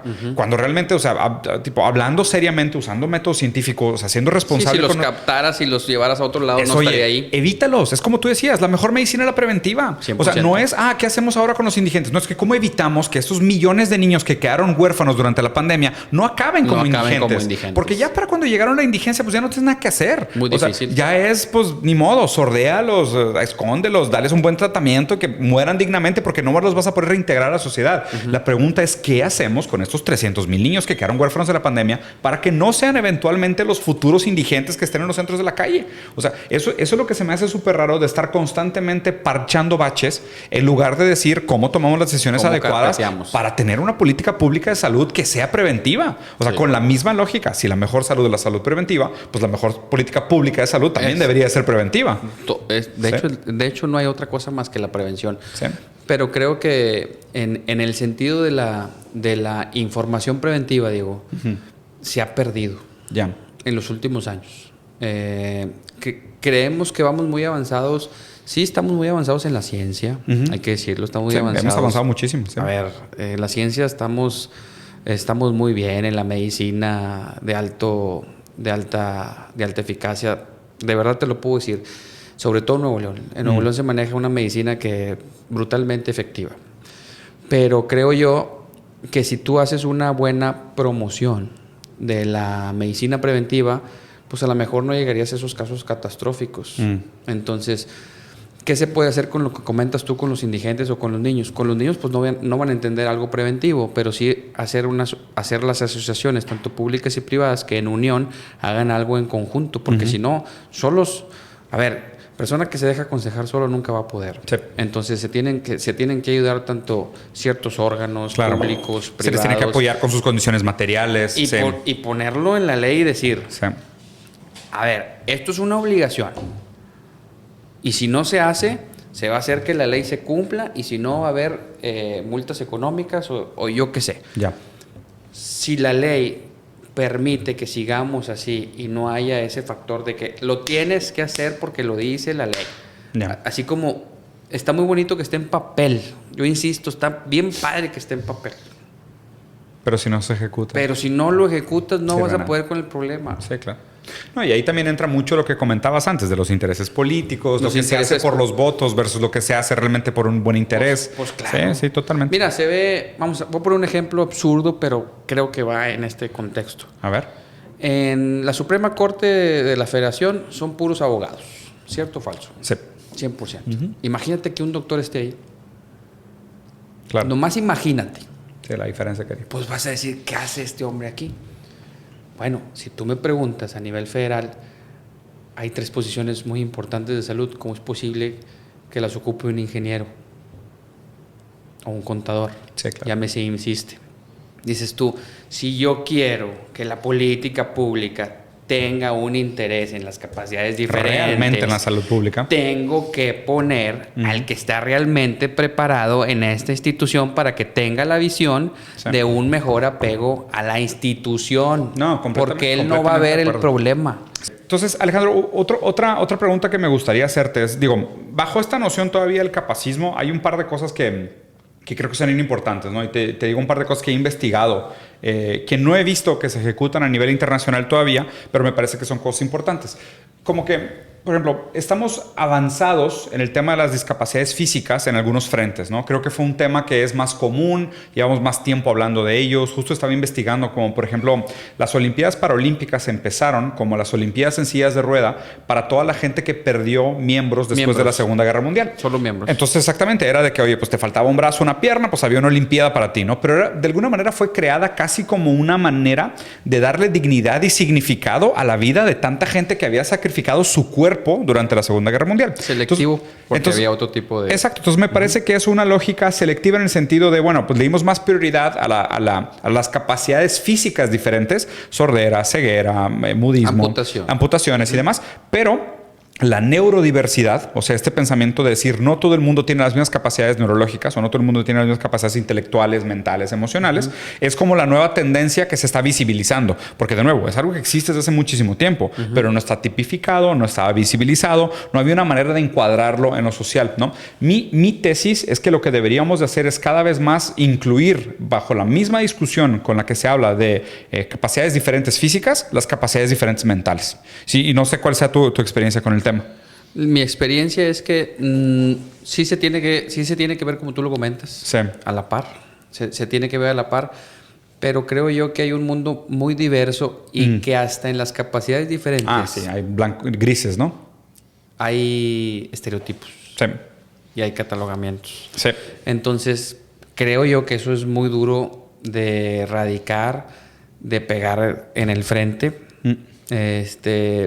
Falta mucha concientización en que el mundo es tan diverso que solos no vamos a poderlo lograr. O sea, no hay manera. Entonces, es un punto de vista muy personal, pero es muy difícil el encauzarlo, creo yo. Sí.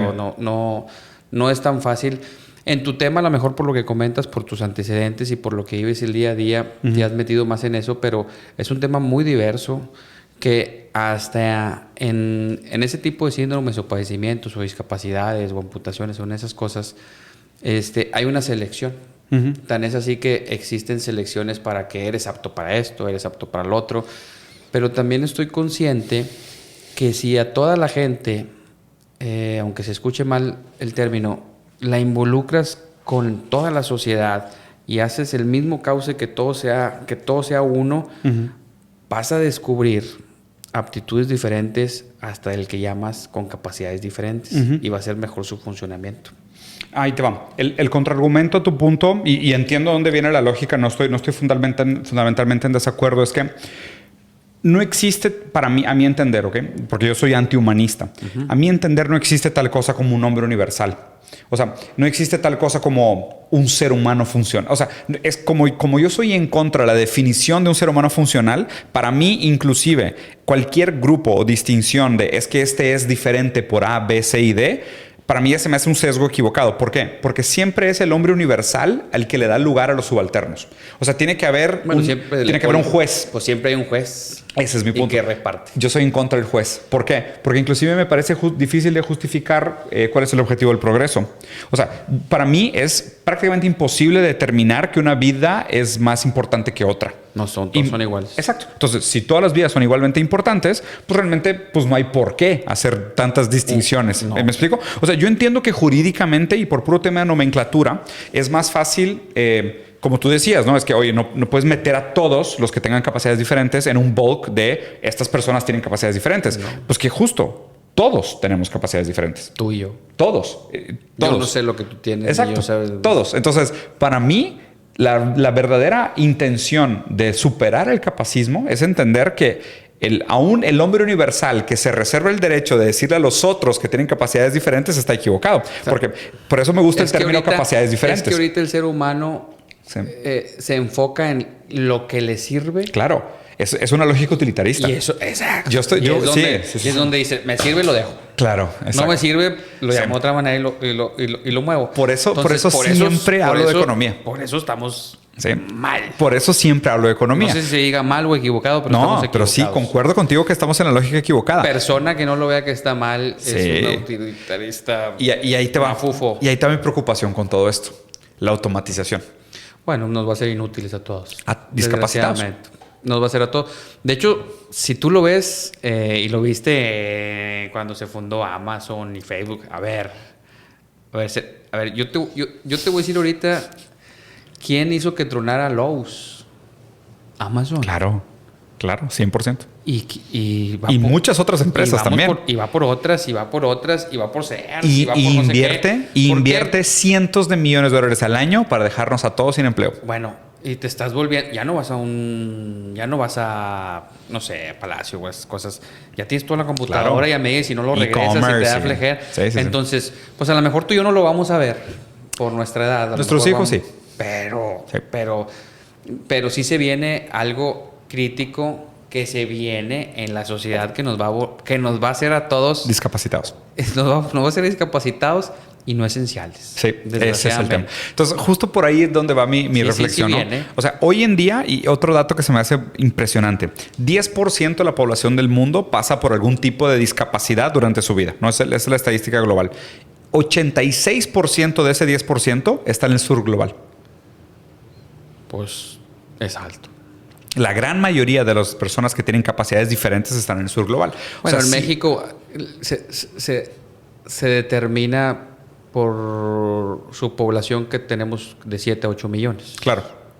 Que es del total. Estás hablando de 127 millones. Sí, pues ahí va. Un poco menos del 6%. Un poco menos del 6%. Entonces, si el 10 es el total de todo el mundo y el 86% está acá abajo, o sea, entre China e India hay una cantidad... No, con esos tiene. Enorme de personas con capacidades diferentes, ¿no? Y de hecho es bien interesante porque en China e India, o sea, los grupos que son como los sindicatos o las organizaciones sociales públicas que protegen los derechos de las personas que tienen capacidades diferentes han ganado mucha fuerza últimamente. Y creo que lo que la gente debería entender de estas causas, y conecto con una de las primeras cosas que dije, no es que nosotros estemos hablando por empatía, en representación de los subalternos. No. Es que nos va a tocar. No, nos va a tocar. Sí. Y es importante que sepas, que a lo mejor ya lo sabes, que existe una ley que se fundó en las Naciones Unidas que se llama los derechos de personas con discapacidad. Mal aplicado el término, sí. Y en Nuevo León también hay una dirección de la Procuraduría General que dice para atención para discapacitados. Yo aquí es momento de hacer el cambio. Sí, totalmente. Yo te invitaría, y es más, si lo hacemos juntos por tu tema y lo que estamos platicando, porque veo que hay mucho interés, a cambiarle esos nombres. Sí. Aquí se puede hacer en el Congreso, se hace una petición por esto y se explica, y ellos te van a contestar que porque la nomenclatura lo puso así, pero el Estado puede hacer esos cambios. ¿Por qué?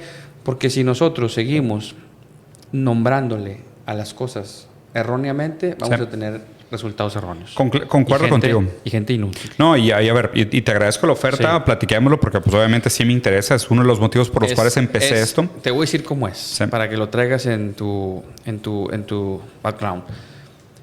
Se puede ir a donde se discute aquí a donde están los diputados, se hace una propuesta, se les dice, existe un nombre con su descripción que no va de acuerdo a la formación, tal. Claro. Y se hace una tipificación de los casos. Y se hace una tipificación y le explicas, en el Congreso hay módulos. Sí. Que estos diputados ven estas cosas, estos diputados ven laboral, estos diputados ven salud. Bueno, le hago un exhorto a las personas que debaten los temas de salud a que el nombramiento por la Procuraduría General de la Justicia del Estado de Nuevo León, inventada en el 2013, que lleva por nombre la protección para discapacitados, no debe ser llamado así porque es algo denigrante o algo así. O sea, sí, está perfecto. Y eso se tiene que hacer. Porque si nosotros no le exigimos al órgano rector, entonces tú también estás equivocado. Sí, claro. Yo soy muy a favor de la participación pública de la sociedad. O sea, yo creo que es muy importante involucrarse en esos temas y te agradezco la guía y probablemente sí te voy a tomar la palabra para hacerlo. Y en una semana se trabaja y se le lleva. Pero, ahí te va. Yo soy filosóficamente, me autodescribo como materialista filosófico. ¿Okay? Materialista filosófico prácticamente es esta idea de... Materialista fisiológico. Primero viene lo material y después viene lo ideológico. O sea, ¿a qué me refiero? Que si no existe un cambio en las condiciones materiales de las personas, los cambios ideológicos realmente no tienen tanto efecto. No, pues porque te vas a estancar en una comodidad. Claro. Entonces, ¿a qué me refiero?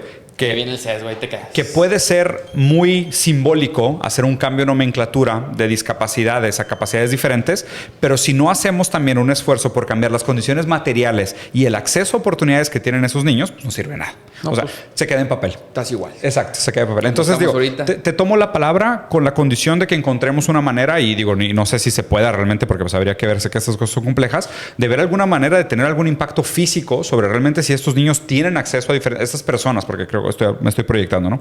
Pero si estas personas van a tener realmente acceso a diferentes oportunidades, porque es una cosa, como tú dices, es muy denigrante decirles discapacitados porque quiere decir que no sirven para nada. Y decir discapacidades diferentes quiere decir sirven para algo que todavía no sabemos qué es. Es que ante la ley sí existe, pero desconocemos el proceder. Digo. Exacto. Sí.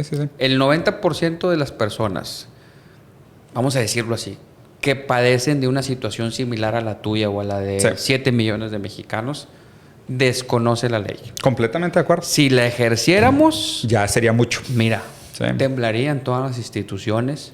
Sí. Si tú quieres que tu hijo, con una capacidad diferente, labore en tal empresa, va a trabajar haciéndolo funcional. ¿Qué quiere decir? Que tú lo vas a incluir, vas a pedir la oportunidad. Obviamente él no puede ir solo por sus carencias o lo que tú quieras. Pero la ley ahí es donde te garantiza salud, educación, bienestar, los mismos derechos. Entonces la ley tiene 25 días, 30 días para ejercerlo. Y se tiene que aplicar. Porque si no ya te vas contra la ley que no está haciendo. Oye, a ver, si la Constitución dice esto, está buscando y no lo están dejando. Me lo vas a hacer o te hago una revolución. Y me lo haces cumplir. Y nomás sueltas un tuit y se hace un desmadre. Sí. Entonces, aquí es lo que hace falta. Ya. O sea, hacer valer lo ya existente mientras seguimos trabajando en mejorarlo. No lo hacemos valer porque nosotros, tú y yo, somos discapacitados en no ir a exigir y no darles el formato de cómo lo hagan, porque nuestras autoridades son discapacitadas en ver estos temas. Sí, no tienen ni ventanillas. Porque no saben hacerlo. Sí, y no saben hacerlo. Sí. Discuten. No me quiero meter al tema, pero discuten cosas que no son relevantes. Versus hacer este tipo de cosas. Porque los estimo mucho a la gente política y me llevo bien con ellos y estoy con ellos y todo. Pero a veces ves cosas que dices tú, ¿cómo estás discutiendo esto si hay esta problemática? Sí, claro. ¿Por qué? ¿Por qué discuten eso? Porque desconocen tu tema, mi tema, y uno, me incluyo, es deficiente en ir a decirles, oye, veas este proyecto. Claro. Me incluyo. Sí, busco una manera real, ¿no? Sí. No, a mí me parece muy interesante, por ejemplo, un par de cosas que creo porque, o sea, para mí siempre es eso, ¿no? O sea, quedarse solo en lo ideológico realmente es muy estético, o sea, como que puede sonar muy bonito, pero no repercute. Pero un par de cosas, y digo, me gustaría comentártelas así abiertamente, ¿no? O sea, me parece que primero, o sea, sí es verdad que hay una cantidad enorme de trabajo no remunerado que se hace no solo y principalmente por parte de las mujeres en México, pero sobre todo por la comunidad de los cuidadores. No, hay una frase que me encanta, No, que pues, es una frase que me cambió la vida en este tema de tener hijos con capacidades diferentes, que es de un filósofo español que se llama Javier de Romagnac, que tiene un libro precioso sobre el tema de capacismo, se los recomiendo. Falleció, pero es una persona que brillante realmente. Y escribió la frase que decía, aquellos que se dejan cuidar dotan de sentido a sus cuidadores. Entonces, y es una frase preciosa. No, pues es la educación, es tu formación. Pero fíjate que lo bonito de esta frase es pensar como, es que tal vez inclusive un niño que tenga parálisis cerebral, que no tenga ni siquiera uso de conciencia, que no tenga algo así como una meta en la vida, porque pues digo, sus funciones son las de supervivencia en su sentido más mínimo de la palabra, a lo mejor inclusive en este apoyo de máquinas y demás, pero ese niño, a lo mejor es el sentido de la vida de sus papás. Y el hecho de que él sea el que necesite el cuidado de sus papás, dota de sentido a los papás. 100%. Entonces, esto es lo interesante de vivir en sociedad. Cuidarnos los unos a los otros es dotarnos de sentido. La dignidad nunca la encontramos nosotros mismos. La dignidad siempre la encontramos en los otros. Sí. Entonces, en ese sentido, aún aquellos que nosotros juzgamos diferentes o discapaces, dotan de sentido a aquellos que los cuidan. Entonces, su papel dentro de la sociedad, yo por eso batallo tanto en no incluirlos en la universalidad. Cosas increíbles que ni te imaginabas. Por ellos, sí. Claro. Y sacan, sí. Y ayudas a 10 sacan lo mejor y lo peor de ti, sí. Pero pues te dotan de sentido. Sí. O sea, en esa idea de que te doten de sentido, me parece que mucho que lo que tenemos que resignificar es realmente la importancia de esta fibra social.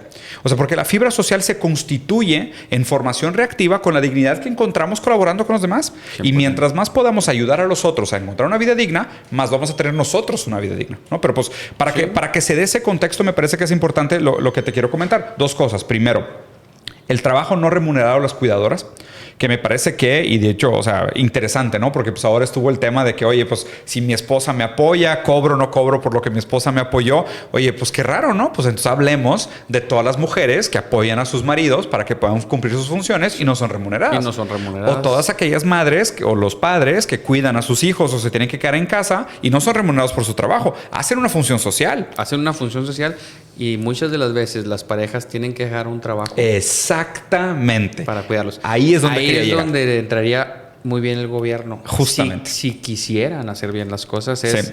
A ver, si ella me demostró que está en esta situación vulnerable, claro, y me lo demuestras con hechos, su expediente, sí. Automáticamente tiene que haber una remuneración mensual. No lo existe por la incapacidad y la discapacidad. Sí, de demostrar ese vínculo. Que los políticos pueden hacer esas cosas. Eso sí le entro hasta donde me digas, porque eso sí me parece importante. O sea, buscar. ¿Por qué? Porque estos son cambios materiales, ¿sabes? O sea, lo de cambiar la nomenclatura de la ley, encantado, hagámoslo. Cambiamos el nombre de discapacitados a capacidades diferentes, encantado. Pero y si jala, ¿eh? Sí lo van a hacer. No, y hagámoslo. Si no, la sociedad se los come. Me encantaría. Se los come. Pero el segundo, buscar la remuneración de todos estos trabajos de las cuidadoras no remuneradas, y te voy a decir otro.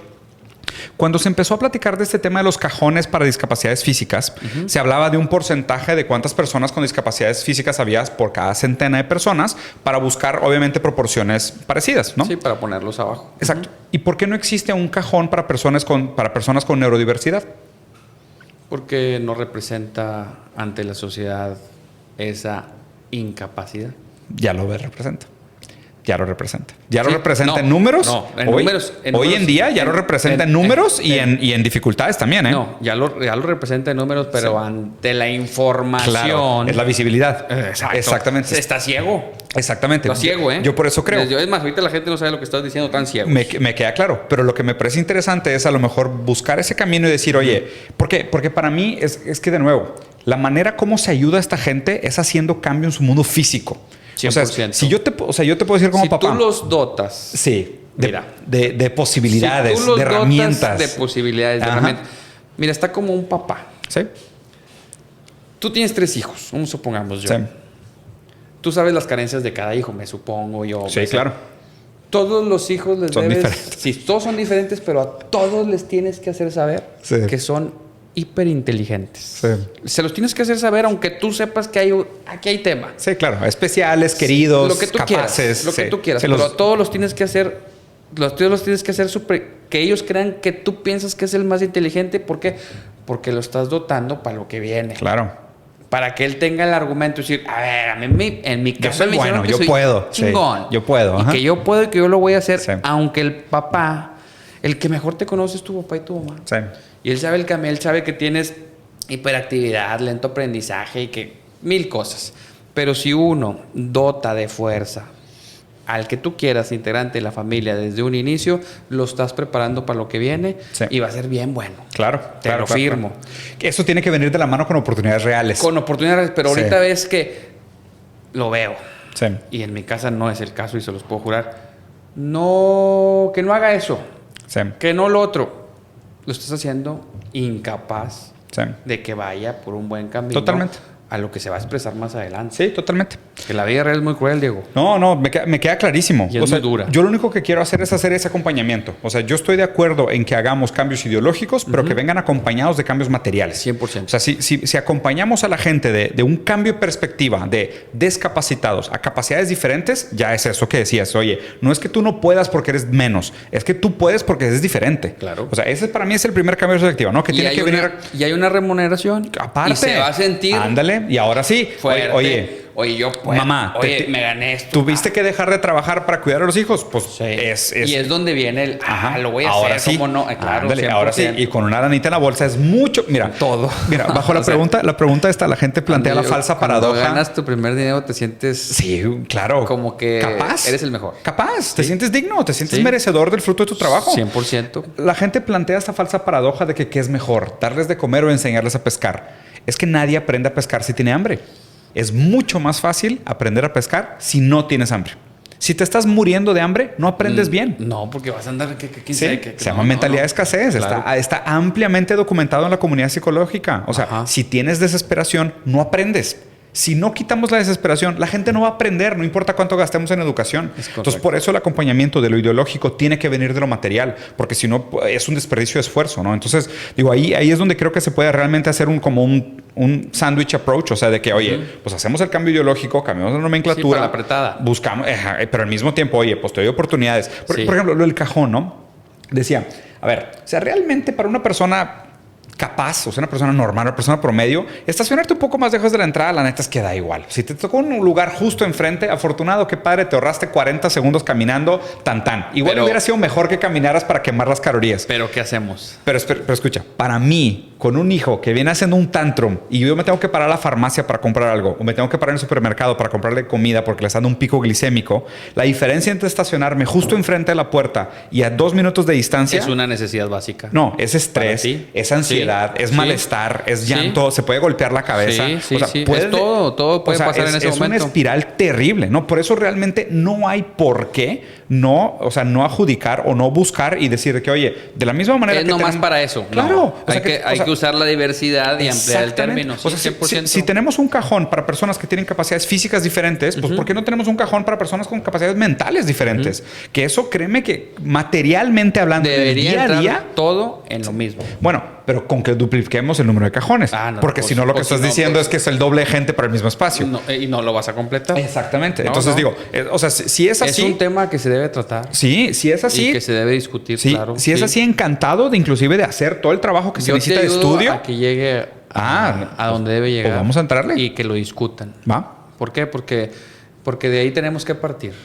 Si no, todo esto que surge, yo es la primera vez que vengo a un podcast, así se llama. Sí.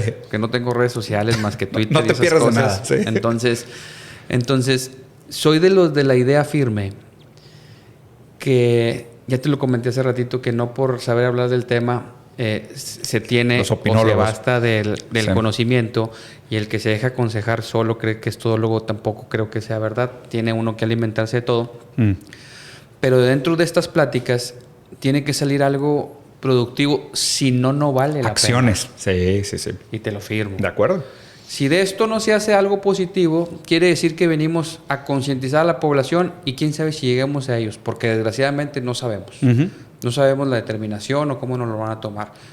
Pero yo, lo externo desde ahorita. Sí. Me comprometo, de verdad, a hacer un documento junto contigo y tú y yo vamos. Vamos.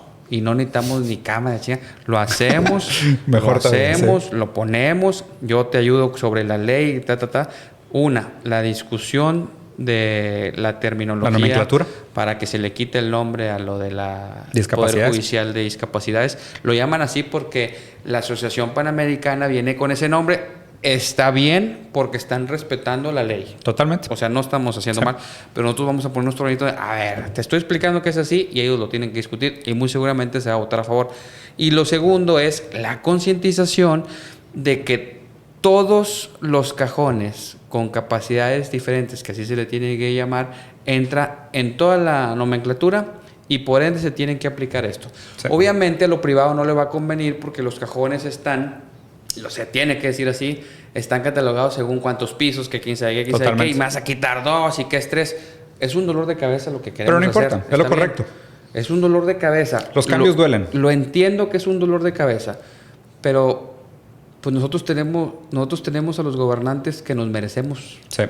Desgraciadamente o afortunadamente. Hay que llamarlo así. Sí. Tan afortunados como desafortunados. Así es lo que tenemos porque nosotros lo escogimos. Sí. Pero si nosotros escogemos conscientemente, a los representantes que tengan las buenas intenciones, es otra cosa. Ahora, nosotros escogimos a los representantes que tenemos. Vamos a llevarles esto. No, y es más, Alejandro, te lo voy a poner así. O sea, yo normalmente soy muy crítico del sector público porque me parece que tienen más libertades que responsabilidades tradicionalmente, ¿ok? Pero aquí, o sea, me voy a poner ambiguo en el tema y voy a decir, pues inclusive si hay alguien, desarrolladores, que digan de que, oye, ¿sabes qué? Yo estoy de acuerdo y quiero poner el ejemplo. Buenísimo. Y yo consigo 2, 3 también. Pues ahí está, mejor todavía. Siempre consigo. Yo tengo amigos y que llevemos desarrolladores que muy seguramente, y me atrevo a decir, 2 de ellos que son muy fuertes aquí en Nuevo León, que son mis amigos, uno es compadre porque es padrino de mi hija, le puedo comentar. Pues estaría increíble poner el ejemplo. Y lo metemos al ajo. No, o sea, aquí no hay de otra. Aquí tienes que comprometerte y hacerlo, porque si no, de nada sirve. ¿Y sabes qué es lo más raro de esto? Que estoy seguro que cuando empecemos a hablar con esta gente va a decir, es que yo tengo un sobrino, yo tengo un hijo, siempre yo tengo un nieto. No, estamos llenos. A ver, no más que somos... Si es 10% de la población. Somos discapacitados. Exactamente. Nosotros. Y no estamos tan informados. No querer ver eso. ¿Por qué? Porque estamos informados. Claro. ¿Por qué? Porque tu tema es otro. Exactamente. Y te vale esto y no entras al tema. Por eso mismo. A lo mejor yo lo sé. Sí. Por mi profesión o por mi formación. Sí, por tu responsabilidad. Y a lo mejor tú lo sabes y te involucraste en el tema por tus antecedentes. Mis consecuencias. ¿Así? No, por tus antecedentes. No es una consecuencia. Es un antecedente biológico que viene que no lo determinaste tú. Sí, claro. O sea, yo lo veo como que es una condena que tú... Cuando alguien nace, Diego, la gente dice, es que yo nací pobre. Vamos a hacer algo despectivos, pero sin que yo lo piense así. Yo no pienso así en los nombres. Pero cuando alguien nace... pobre, mediano, rico o hiper rico, lo que tú quieras, pues uno no tiene la culpa. Claro. Uno no tiene la culpa de haber nacido en la cuna que nació. Pero lo que sí creo que tenemos la culpa nosotros es de seguir o siendo pobres o seguir siendo ricos o seguir siendo mediocres. O sea, todo también está en la evolución del ser humano que tiene que continuar a hacer esto. Pero de nuevo, sí y solo sí viene acompañado de oportunidades materiales. Porque si no, no se va a poder. Claro, o sea, aquí la verdad es muy difícil que las plataformas se abran desde abajo como antes en muchos años. Sí, pero justo, Alejandro. Sí es más difícil. Pero, por ejemplo, inclusive me parece que sobre responsabilizar al individuo de su capacidad de movilidad social sin una infraestructura que permita la movilidad social es causar enfermedades mentales. 100%. Entonces es... Si no, ¿cómo? Obviamente. Pues imagínate, y de hecho este es un problema, es uno de los principales críticas que se le hace a la disminución del estado de bienestar y la depreciación de las condiciones laborales y la exigencia del resultado del éxito individual. ¿Okay? Y hay una correlación directa entre estos dos factores. O sea, es movilidad social, índice Gini. O sea, la capacidad que realmente tiene un ser humano de salir de que nacimiento no sea destino. ¿Sabes? Esta idea que dices de que donde naciste no vas a morir. Movilidad social. O sea, en los años 40 era 90%. Hoy en día es de 8%. Sí. O sea, por más que le digamos a la gente, échale ganas y esto es responsabilidad no nacer mediocre, pues la movilidad social es 8%. ¿Sabes? Es como que... Y estás condenado. Y estás compitiendo. No, y también condenado a que es una competición. Sí. que no la quisiste tú. Claro. Y pues así, No, así es. vivimos en un país profundamente neopotista, profundamente clasista, profundamente racista, que tiene problemas con color, con género, con estatus social, o sea, con muchísima discriminación. Entonces, a ver, yo estoy de acuerdo con la responsabilidad individual, mientras venga acompañada de condiciones materiales que permitan esa responsabilidad. Que te doten para que saques claro, adelante. porque a ver... Y eso las tiene que dar también el gobierno. Exactamente. Y exigírselas. Exactamente. Si la población no se las exige, sí, están cómodos. Pero a ver... Pero justo aquello, mentalidad de escasez. Es que si tú estás en condiciones miserables, no aprendes.